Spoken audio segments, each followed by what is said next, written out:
Thank y'all for tuning in to another video, man. I'm also gonna ask for you to tune in to me and my girl Breezy new podcast coming out. It's called Immaculate Podcast. It's for our hip-hop and R&B fan base, man. We're gonna really set it off with some of our local artists, man. We're gonna have some promos, music, singers, interviews, all that good stuff, and we're gonna be doing this every second and fourth Tuesday of the month. So make sure y'all tune in. We on SoundCloud doing the new podcast.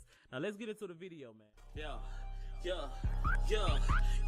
She make it move like water.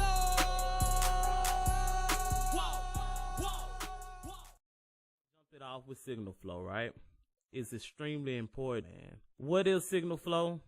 Signal flow is a path an audio signal takes from the source to the output.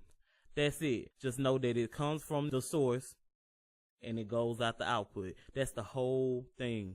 We tracking it from when it's created to where it ends. All right? Alpha, Omega. All right? That's what signal flow is. Now we need to understand a few things about why it's important. In typical home recording studios, the signal flow is usually short and simple with only a few components. In larger professional recording studios and performance venues, the signal flow can often be quite complicated, containing a large number of components, each of which may cause the signal to fail to reach its desired output. Knowing each component in the signal flow becomes increasingly difficult and important when it upsizes, okay? Just know that. Basically what that is saying, from our home studios, from these little speakers to our little interface, especially if you're a rapper or a singer or something like that, you know, if you're not a band and trying to do all, you know, crazy kind of shit, if you just something like a vocalist and that's all you do, and you're gonna rap over some beats or you're gonna sing over some, you know, instrumentals or whatever, the signal flow is very important, but it's not extended, you know, but it still applies. This applies for the bigger shit too, like our Beyonce concerts, Jay-Z concerts, Kid Cudi concerts, I guess, I don't know, Trey Songz and Usher Raymond. Those big concerts, like, the signal flow is extremely important because anywhere it can go wrong. So if you know signal flow, it'll help you troubleshoot.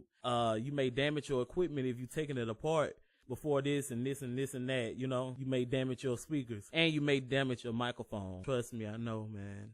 I know, and I didn't even know why my microphone was broken. I was like, yeah, I just brought it, man, but it happened. So, all right, this is a whole setup right here. Probably a setup you'll have at your home studio. It's small enough to have in a home studio. And what do we have here? Our audio interface. Now, our audio interface is what our microphones and our guitars and everything plug into, right? Right. Once it goes in here, it's also called an analog to digital converter. Basically, what the analog to digital converter does is turn analog to digital, so we could put it into our computers. Keep in mind that the computer and the audio interface is usually connected by USB or firewall. And when people say analog to digital converter, basically they just saying a whole lot of fancy shit that simply boils down to coding, computer coding.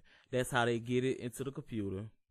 And it's built off ones and zeros, a whole bunch of numbers, okay? But when they get into the computer, it turns into a waveform for us. So when it's a waveform for us, we can put it in our computer and we can manipulate it. It's non-linear. So we can slide it up, we can slide it down, we can slide it, you know, we can move it here, we can reverse it, put all these processes on it, and boom, you know. So that is what the analog to digital converter does. Our interface. And once it comes back into our interface, it goes to our speakers and to our headphones. So we'll be good to go. You feel me?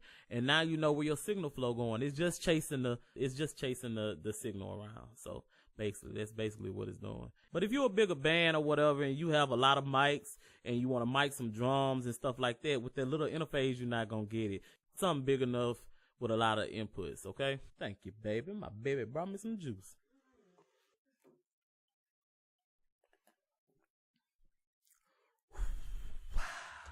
All right, doing some hard work over here trying to explain this shit. So you got your inputs, you got all the inputs you want. You can plug them into, you can plug your microphones into your inputs and they'll travel down and go through another process of signal flow that you didn't have before. You see what I'm saying? You just adding on. Signal flow is just adding on to where your signal is going, and you have to know what's coming after what.